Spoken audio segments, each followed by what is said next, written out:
Hey everyone, welcome to Ironside Ranch. I'm Amanda Lynn. And this is Mackay.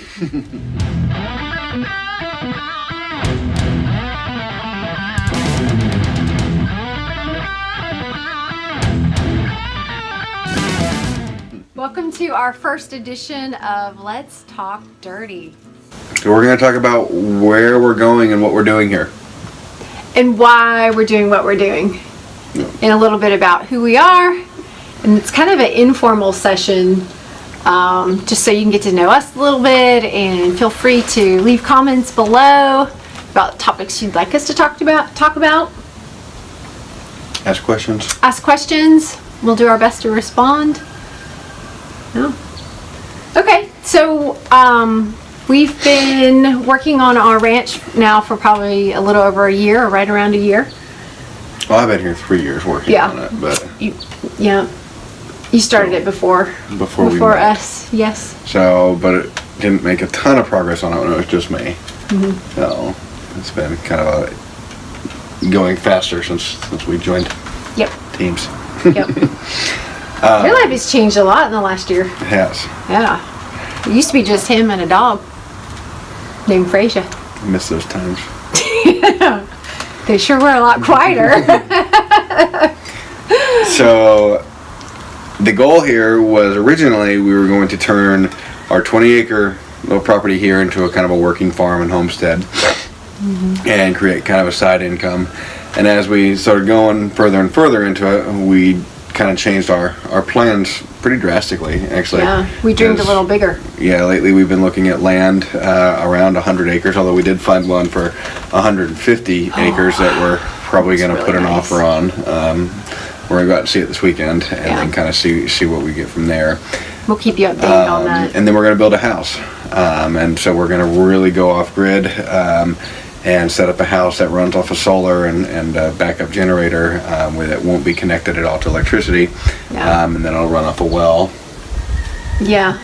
And the well will be generated, the well will be powered from windmill, maybe? Well, depending on the landscape, yeah, we're going to do a windmill with a cistern at the top of the hill and do it all through a gravity feed.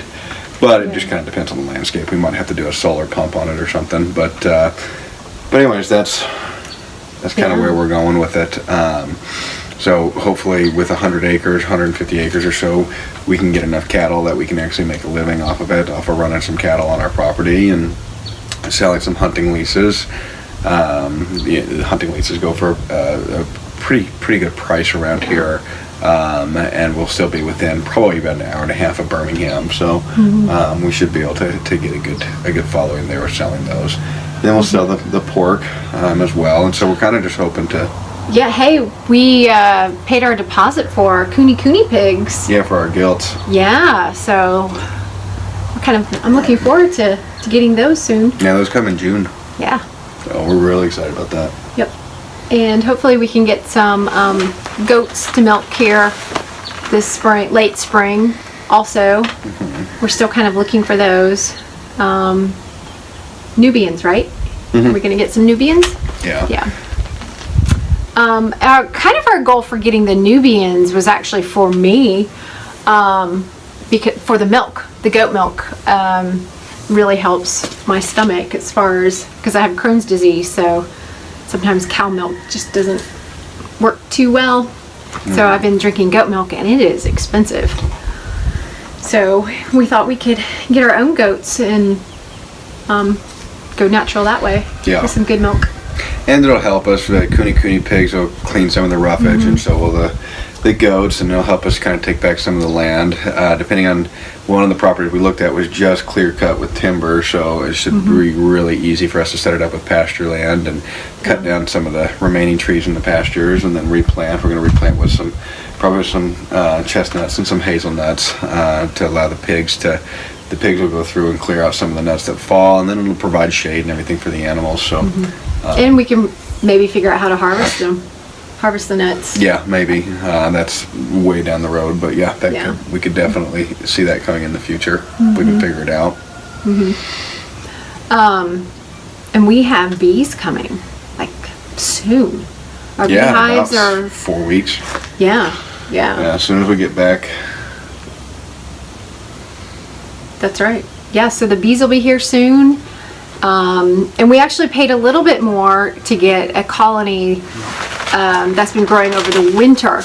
That way we can hopefully actually get honey this fall, right? Mm-hmm. Yeah, we should have honey this fall. Yeah. And then if it swarms, if the hive or is going to swarm, or we can figure out, we don't know much about bees, so this is all a learning process for us. But from my understanding, if it's going to swarm next spring, then we can split the hive. Right. And then we can get a second hive going. We might eventually sell honey, but that, in all honesty, will probably just be something we give away as gifts to people and friends and family that want some. So.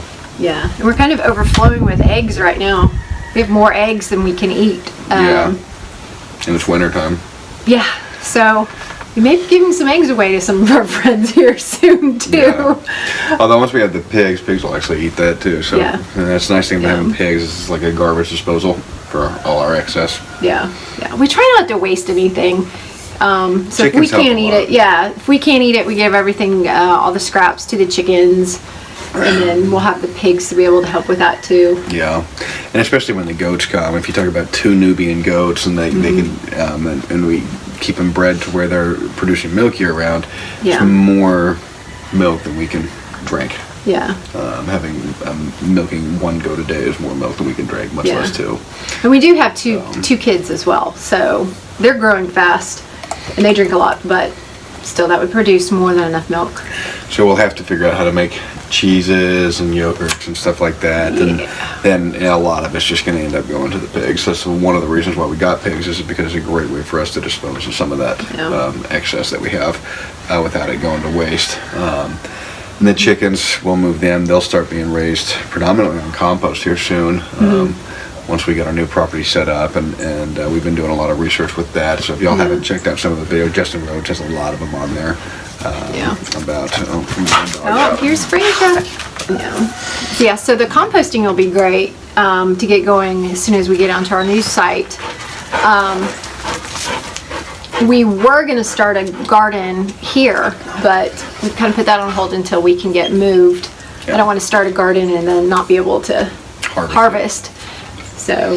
Well, and so there's some interesting things coming with this property. So we decided we're actually going to be building the house ourselves, so we won't contract anything out. For those of you that don't know, we're both in real estate. Amanda Lynn's a realtor, and I own a small home inspection company. And so we have kind of the knowledge together to be able to put a pretty decent house together. So we're going to build a little cabin. A log cabin, It won't be nothing too big. We wanted to downsize a little bit, but we still want to be comfortable, and we got 2 kids and potentially more coming in the next couple of years. So we definitely want to have some space. Yes. But we'll have to. We're debating right now about whether we want to do a construction loan and build the house that way, or whether we want to cash flow the whole thing, and we both of which are possible. We just then have to live in a mobile home a couple of years, which we're not real crazy about, but we also like the idea of not having any debt at all. And so I'm kind of torn. And hopefully we make enough from selling this house that we'll be able to pay for our land with cash, or almost entirely with cash. Just have a really, really small land payment. We try to live life as debt-free as possible and to cash flow what we can. Right now the only thing we owe on is the house. We don't do vehicle loans anymore. Big Dave Ramsey advocates. Very big Dave Ramsey advocates. Another thing that we've been talking about, since we're going to be so off grid, is homeschooling. With our children, we may have to homeschool. School could be too far away to get the kids to. We just want to, in general. I don't like the idea of other people raising my kids, and and we'll have the time, and and it's kind of nice to have the extra hands around the farm when they're home, and then they, by the time you talk about driving them to school and picking them up, it's like you lose hours a day. We could do the same thing, just the same time frame, and just homeschool them. I mean, even where we live now, I mean, we lose an hour every morning and every afternoon to drive them to school, and even though it's only 20 minutes away, it's like by the time you get them loaded up and get to the school and get back, it's an hour. It's an hour-long process. And we love just having the time with our kids. And they're really smart. They are. They are very, very smart. Well, every parent thinks that. Yeah, every parent does. Uh-oh. We may be a little biased. But, you know, they've talked about wanting to skip a grade, and if we homeschool, that would be very, very possible. Yeah. So, and it just gives us more control over their education. I'm not thrilled about other people instilling their own personal views on certain things in our kids. Yeah. I know it's kind of controversial for some. I don't understand why homeschooling is controversial, but Yeah. I don't think anybody watching this channel is probably going to be having controversy over us homeschooling. Y'all are probably all thinking the same thing. So Yeah. But we started this Let's Talk Dirty series. We thought we'd try to do this maybe once a month or so, and Kind of catch you up yeah, on what's going on. kind of allows y'all to get a feel for the stuff that's not in the videos and what's going on that we're not, when we're not doing a project in the video or something. So. Yeah. And we'll be probably fairly lax on videos for the summer as we're trying to do this move, and we'll just try to stick to our 2 a week. But Right. After that, after we get moved and get set up at the new location, we'll probably be doing more videos. We'll ramp it up a little bit Yeah. more. But yeah, so this is where your feedback comes into play. We'd love to hear what you'd like us to talk about and questions you may have about ranching and homesteading and animals and kids and just, life in general and what it's like to be off-grid. Yeah. Because we will be really off-grid here soon. And if anybody wants to come out for the timber framing of the roof, we'd love Yeah, to help. yeah. Come on out. Come on out and help. We need Help free build. labor. Yeah, that could be fun. And then afterwards, next year, hopefully we can do a big pig roast and Yeah, Right. I think we'll probably do a big party after we get it done and build, after we get the house built and we're not living in a mobile home. right. We have a real bathroom. Yeah. You're gonna see a lot of videos from me titled something like "City Girl Gone Country." My background: I grew up in a little suburb of Knoxville, Tennessee, and so while we spent a lot of time hiking up in the Smoky Mountains and camping, we lived in a neighborhood, subdivision. We had a dog. That was about it. My dad and my brother took care of everything with the house, so. Yeah, and I grew up on a little small Yeah. hobby farm in Idaho, and we pretty much always had some type of animal around, whether it was occasionally just chickens and cows or Yeah. chickens, cows, horses, whatever it was. Pretty much always had something around. Dad grew up on a farm in Kansas, so that was always just kind of part of how he wanted to live. And then even when I went to college up in Alaska. So, but I love living out in the country. It's just a simpler way of life. There's a lot less stress. I know, physically for me, like I've had Crohn's disease now for years and years and years. And Since you were 16, right? Or 14? Yeah. A long time. It was officially diagnosed, I think, when I was 20. But I had symptoms way before that. And since living out here, I was diagnosed for the first time as being in remission. So, I mean, that's huge.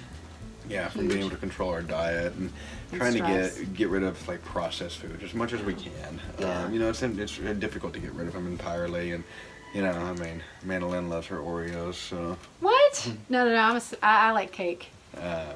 So He's the Oreo thief. It's difficult to get rid of them entirely, but we try to get rid of processed foods and preservatives as much as possible, and it's been amazing how much that has helped.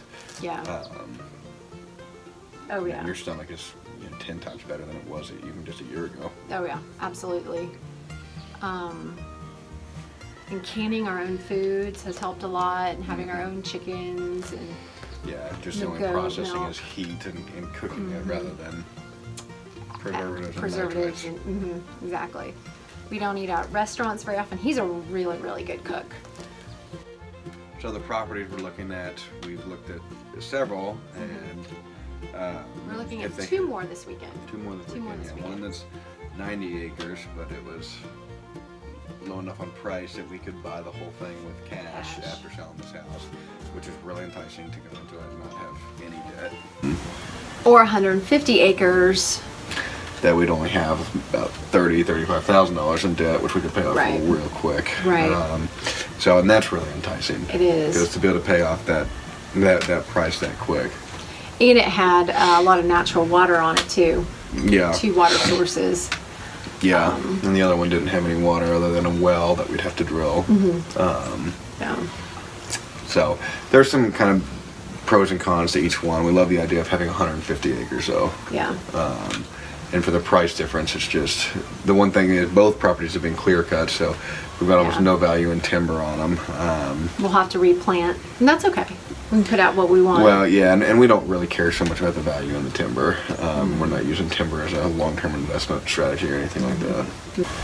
We primarily want like the fruit trees and the nut trees and stuff for our benefit. So we were gonna have to plant those anyways. So having the trees cleared and being able to till up the land and everything, it makes for some great videos for y'all and show you kind of how we're getting the land prepped. And we're gonna mostly try to use the animals to prep the land and let the goats and the pigs and the cows kind of tear it up as much as we can. And then that way we can go back and till it. I'm trying to do this with the least amount of manual labor as possible with it, just because 150 acres is a lot to convert by myself, and it's real expensive to pay for it. Right. And the animals can do a lot of the work, and they'll love it. Yeah. The animals can do a ton of it for us, and the bigger issue is going to be the stumps and stuff in there, and hopefully with our backhoe we can get a lot of those out and ripped up and burned, and then the pigs should run around and get a lot of the smaller stuff removed. Right. Yeah.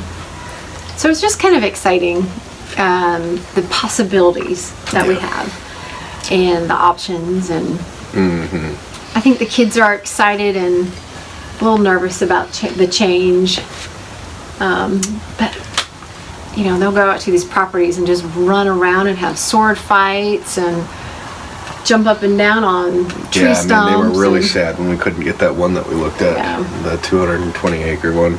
Yeah, they were begging us to buy it. It was just... They just thought we could write a check. Yeah, a little too far out of our price range for it.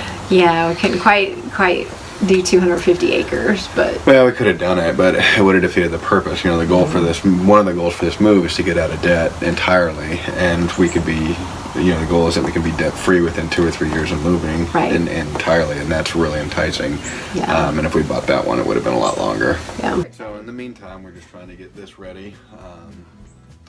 We should have our property listed here and hopefully start at April as we get things painted and a little bit of updating done and stuff like that. We'll have to put in some flooring and do a little bit of landscaping. Yeah, some flooring from the flood because we haven't replaced the carpet yet. Yeah. So have to replace that. And we need to paint. now, So either the house is going to go really quickly, faster than we expect, or it's going to take a lot longer. yeah, and that's the one downside with living out in the country is it takes a little bit longer for the house to sell. So this house might sit on the market for a year before it sells. It just really depends. But you know, I mean, we still like our house here. We like the love where we live. We love the property and everything. And so it taking a little while. I mean, we can wait for the right offer, and we don't have to be in a hurry to get out of here. I love living out in the country. I don't think I could ever go back to a subdivision.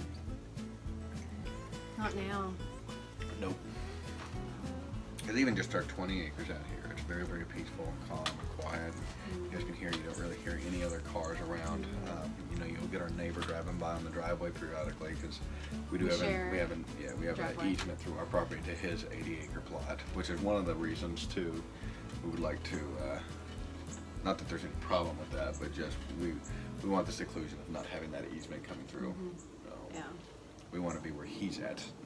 You're right, not vice versa. We want to be at the end of the easement, not in the middle of it. So, and not that it's a big deal. We've planted some trees to make a big screen and everything from the road, and it's just when it's just one family, it's not a big problem. But you know, it's what we want in our perfect property, and now we're able to look for it and do it the way we want to. Yeah. And someone's going to get to enjoy our orchard.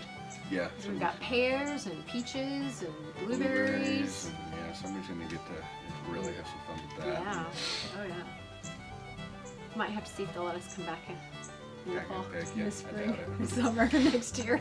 Can we come get some peaches and blueberries?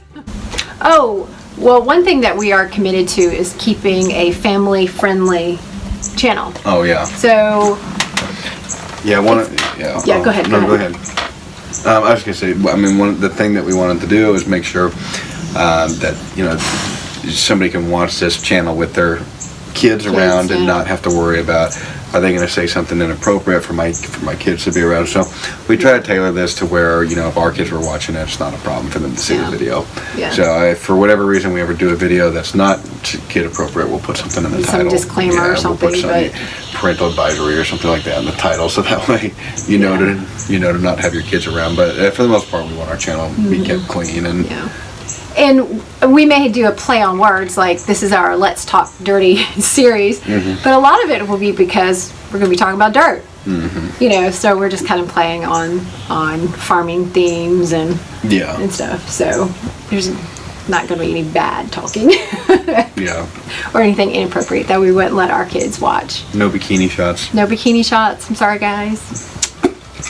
We might get more views if we did something like that, but yeah, we do the clickbait thumbnails with you. Yep. Not gonna happen. So in the meantime, we're still going to be doing some small projects around here, but most of the projects we're doing are going to be stuff that we can move. We're not going to be building, obviously, the barn and stuff like that we had talked about in the previous Or starting videos. the compost pile that we were going to. Yeah, because we're going to be moving and not probably get to enjoy any of that stuff. But, we still got to build the pig ark and stuff like that. And a lot of the fencing that we're doing is going to be temporary fencing. So a lot of electric fencing and stuff like that. And so we'll still be getting stuff like that ready, and then we'll be going over some things for the move. And we got the backhoe coming in a few months. We got to go pick that up. Yeah. And so we'll do. And we'll be doing our tractor maintenance. Yeah, stuff. we've got some tractor videos coming up too. So. And you're gonna have to rebuild the brakes on our trailer. Yep. So I think there's still gonna be opportunity for some good videos and. Oh yeah, we've got a laundry list of videos to do. So no real change to the channel, just a lot of change in our personal lives. Yeah. So it'll be fun to see things progress to a 100-acre ranch instead of 20. Yeah, I'm excited about that. What can we do over the rest of our lives, really, with 100 acres or 150 acres versus our 20 that we have now. Yeah, and we're setting this one up to be a house that we don't have to move from. This is where we want to stay. We don't. Both of us have moved around a lot. We don't particularly enjoy it. I was in the military. I moved all the time. I hate moving, and so we're kind of hoping this is kind of our final resting place. Yeah. That we can move out here, and if we want more land, we'll probably just buy land around us, but not actually going to be moving again. Yeah. The house that we're building is going to be exactly what we want it to be. We could care less about retire to it. I mean, we've always got, being in real estate, we've always got the resale value in the back of our mind, but we don't really care so much about that. Right. We really just want it to be what we want it. Functional for us even when we're 100 years old. So that we don't have to move. Limited on stairs. Yeah. Yep. We may have a basement. Well, it'll have a basement. Yeah. Well, for the kids. But the idea being that when the kids are gone, it can essentially remain unfinished and we don't have to do anything with it. So it's like having a big crawl space. Right. Storage area. So. But everything we need will be on the main level. And we do live in tornado country, so we'll have a storm shelter down there and everything. We'll have these videos coming. I don't know how popular they'll be, but if you guys want super popular. You guys want the news channel to figure out kind of what's going on here, we'll try to edit out a lot of our slower talking areas. Yeah. But this is supposed to be largely unedited. Right. So, because anyways, this is just to let you guys know kind of what's going on, what the future plans are, and what we're doing and why. We'll try to do this about once a month or so. Maybe more often as we get moved out, but probably once a month for right now. Yeah. And more often depending on how popular it is. Yeah, if you like it and you want more, let us know. So, we can do it. Now's a great time to like and subscribe to the channel if you haven't already done so. Yeah. Share us. Share the videos. Those really help. It's a great way to give back. We try to put some information out there and some knowledge and some good videos for people to watch. So if you want to give back a little bit, sharing and subscribing really help. Yeah. All right. Thanks for your time. Thank you.